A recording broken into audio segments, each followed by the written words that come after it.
François Desrosiers des Ateliers Lauzo. Et Daniel Limoges, formateur aux Ateliers Lauzo. On est dans le système coquin. On a travaillé avec les fils polarisants en vert, fils polarisants coquin, jaune-bleu. Puis là, tu as quelque chose d'autre. Là, tu as un fil qui est comme... On dirait qu'ils n'ont pas mis de la peinture partout. Ils l'ont oublié sur une partie, effectivement. OK. On appelle ça un dégradé, OK. dégradé gris ici. Donc, ça va principalement servir à récupérer une portion de notre image qui va avoir trop de lumière. Et donc, c'est une zone qui est beaucoup trop lumineuse ou que tu voudrais mettre plus sombre, plus dramatique, tu l'utiliserais avec ça. Exact.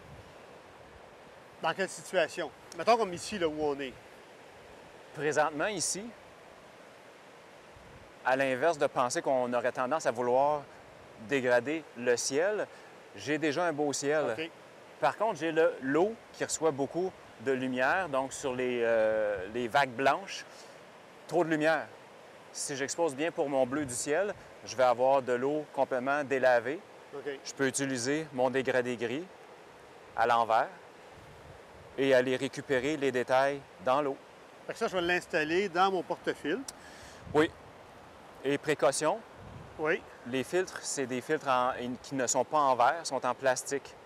Donc, à la manipulation, toujours par le côté. Pas comme j'ai fait tout à l'heure, là. Pas comme tu as fait tout à l'heure, c'est OK. ça. Et là, ça veut dire que... Ah oui, wow! Fait que je peux vraiment contrôler. C'est le même principe, mettons, si j'avais le soleil qui est en arrière d'une maison, d'un bâtiment, mon asphalte est à l'ombre, mais mon ciel est très clair, je le mettrais sur l'autre sens, mettons, pour On le le ciel, pivoterait, exact. pour foncer mon ciel. C'est ça. Fait que là, on l'a en gris, donc un neutre. Y a-t-il différentes sortes là-dedans de puissance? Ou, Il y a différents degrés. On peut avoir un stop, 2 stops et 3 stops OK. au niveau de la force, mais on peut avoir aussi différentes transitions. Ici, je t'ai amené la transition la plus rapide. Donc, c'est le premier avec lequel j'ai commencé à faire de la photo, le P121, qui est un 3 stops, qui dégrade assez rapidement.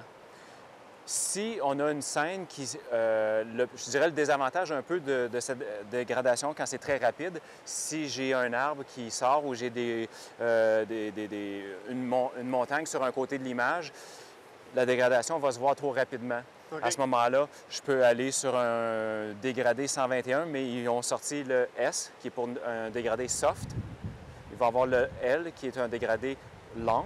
À ce moment-là, on va partir du 3 stops en haut et il va commencer déjà à dégrader tout le long jusqu'au centre. Et est-ce qu'il faut que je fasse attention à l'ouverture à laquelle je travaille ou ça a peu d'influence? C'est pas si drastique que ça.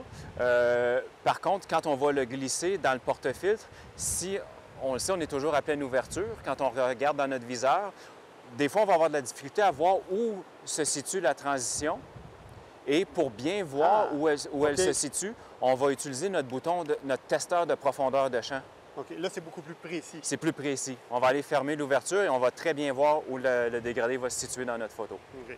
Donc, différentes longueurs, différentes densités. C'est ça. Y a-t-il différentes couleurs aussi? On peut avoir des dégradés de couleurs, effectivement. J'en ai amené un, mais il existe dans plusieurs couleurs. On peut l'avoir dans le bleu. Ici, j'ai amené un dégradé tabac. Donc, si je veux donner une ambiance plus chaude à mon ciel, on peut prendre le dégradé tabac. Ici, c'est un tabac 2 stops. OK. Ça veut dire que, mettons, pour un beau coucher de soleil, mais je vais l'avoir juste un petit peu plus. Un peu plus punché, oui. Et là, une chose qu'on a peu parlé dans l'utilisation des filtres, mais dans un cas comme ça, la balance de blanc, c'est important qu'elle ne soit pas automatique. Fait que lui, il va essayer Il va essayer de compenser, c'est ça. Ça veut dire que la partie qui, elle, n'est pas touchée par la partie qui est claire changerait de couleur. Il faut vraiment que je vais, mettons, soit en mode soleil, nuageux ou en Kelvin. Et là, je vais m'assurer que je vais avoir le même effet.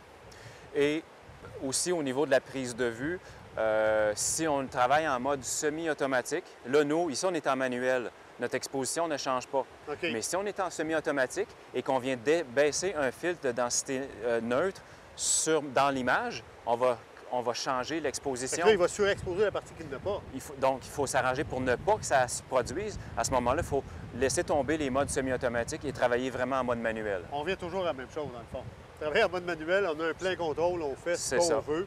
Et là, tu vois, avec mon bouton encore là de profondeur de champ, je vois exactement mon effet où je veux l'avoir. Et ce qui est intéressant, je peux aussi, si je voulais, mettons, le mettre pas nécessairement comme... On peut le mettre en angle. Parce que si je suis en vertical, il faut que ce soit sur l'autre sens. Oui, ou si on photographie dans les montagnes, je veux aller récupérer une partie de mon image, mais j'ai un flanc de colline, bien à ce moment-là, je vais aller le tourner puis le mettre en angle. C'est vraiment un système de filtre qui est très, très versatile, de ce que je peux voir. C'est le gros avantage du système de coquin. Donc, avec les différentes bagues d'adaptation, ça fait sur toutes les grandeurs. Exact. Avec les différents filtres, j'en ai des neutres, j'en ai des choses. J'imagine que les filtres à effet, ça doit être un petit peu moins populaire maintenant. Je dirais qu'aujourd'hui, à comparer du film qu'on avait avant, on n'a plus vraiment besoin de tous les filtres soft ou les filtres d'étoiles. C'est des choses qu'on peut faire en post-traitement dans un logiciel. Par contre, ici, de le faire à la prise de vue, pour ce type de filtre-là, c'est toujours mieux. Je sais que moi, j'ai utilisé le filtre coquin, mais pour l'infrarouge. J'ai fait le 007 avec ça pour faire mon infrarouge. J'aime bien le diffuseur parce qu'à la prise de vue, les blancs vont éclater un petit peu, faire l'espèce d'halo. On n'a pas toujours la même chose aussi au niveau du... c'est un autre effet qu'on peut aller chercher. Et il doit y avoir des étuis pour transporter ça ou des choses comme ça qu'on peut avoir. Oui, il y a un étui, effectivement. Coquin en a un. Qui nous permet de mettre... Qui permet de mettre de mémoire, je pense que c'est 8 filtres. OK.